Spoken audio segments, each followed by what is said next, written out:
Hi, my name is Priyan, and I'll be talking about generating the input to the Fairlink package.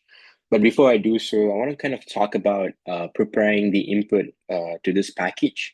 So it starts from building your ontology the right way, and we want to create RDF data sets that are ontology aligned. So we just don't want to create a bunch of triples out there and then pretend that they're verified. No, that does not work.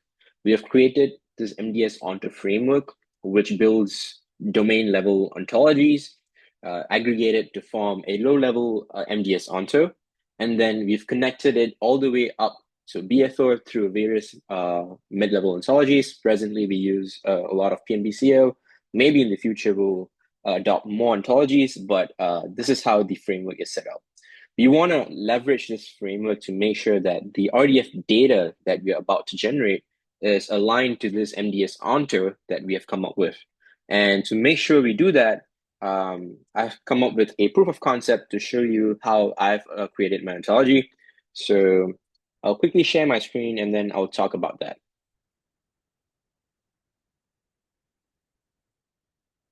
All right,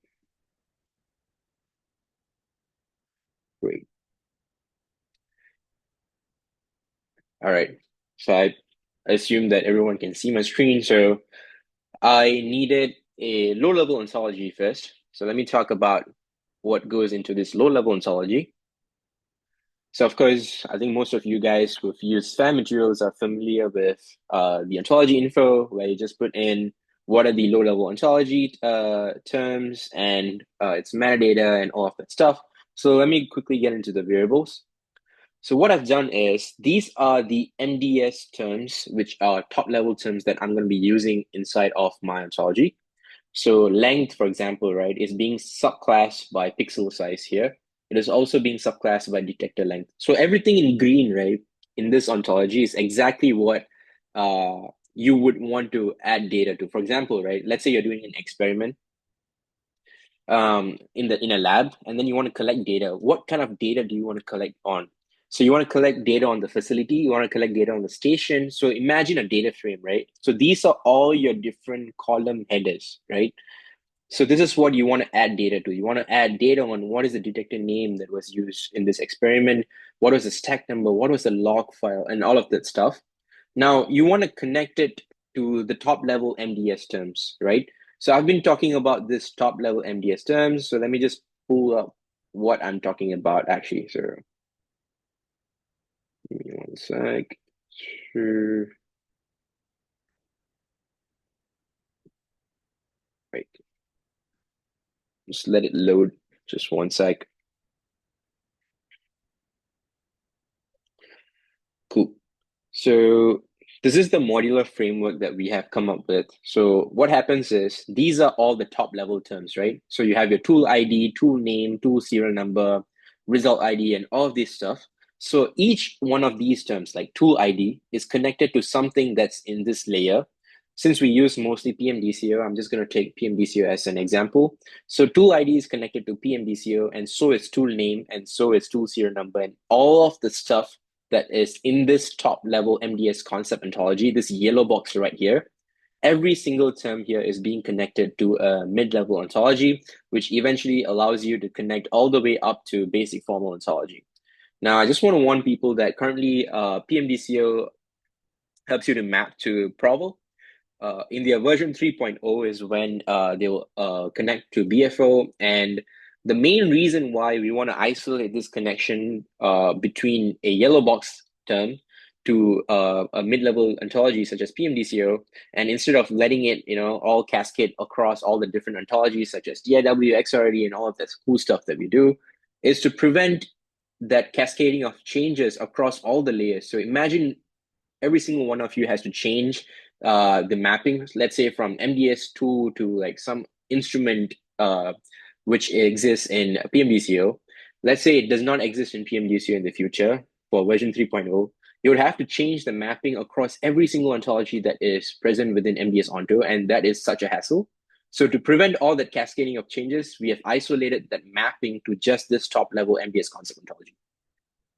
So imagine you're this guy who wants to make this new ontology. So you would want to look inside of this top level MDS concept, see if a particular term that you want to use is already defined there. If it is defined there, go ahead, subclass it, or use it directly in the ontology that you're trying to make.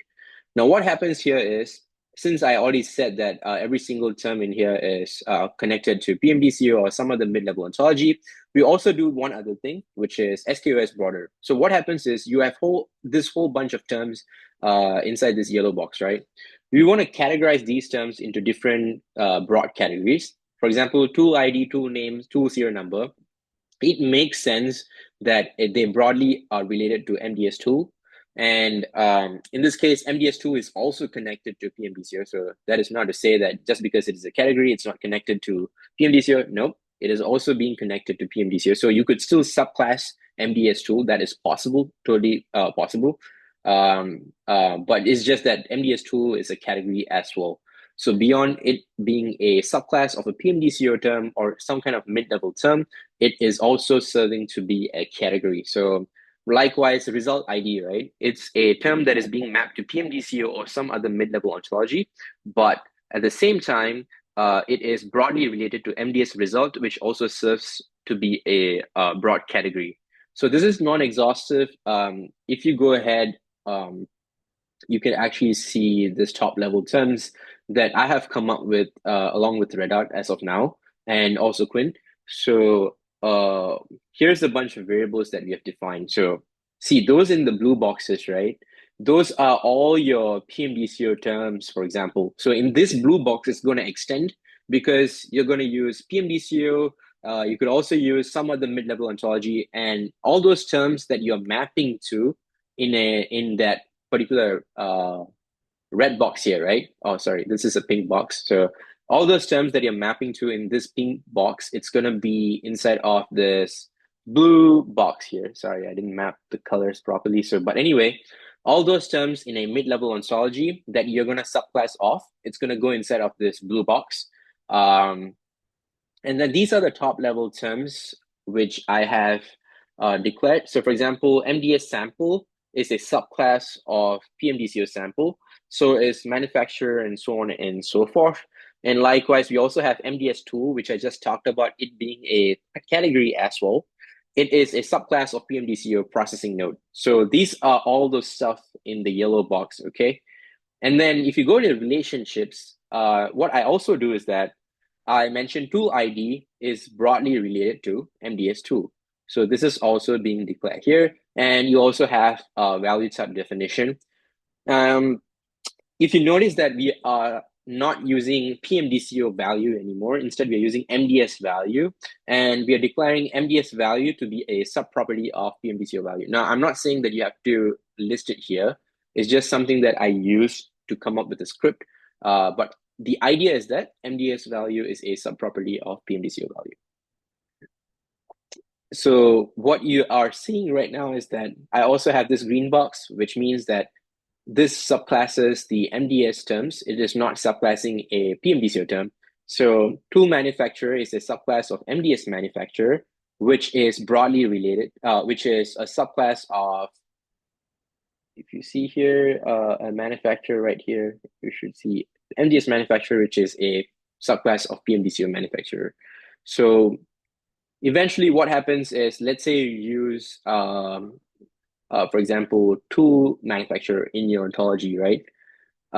Tool manufacturer is something that you would want to collect data on, and then you use it inside of your ontology. Tool manufacturer is the stuff that is considered like a leaf node, which means that it is the node with which it has no subclasses of it itself, right? So if you imagine a graph, it is a leaf node because it has no more children, and that way tool manufacturer is the guy you want to collect data on, and it will be mapped to tool manufacturer is a subclass of PMDCO manufacturer. If you go to relationship definition, let's see where MDS manufacturer is being mapped to. MDS manufacturer is mapped to tool, which means eventually you would see a data ingestion sheet, something similar to, let me just pull up the, okay.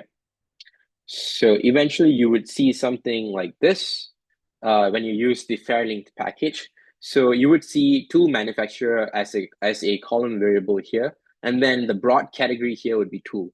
So I would get onto this in a bit, but that is the idea. So when you think about making low-level ontologies that you usually do, think about what kind of terms do I want to collect data on? I think that is the first step.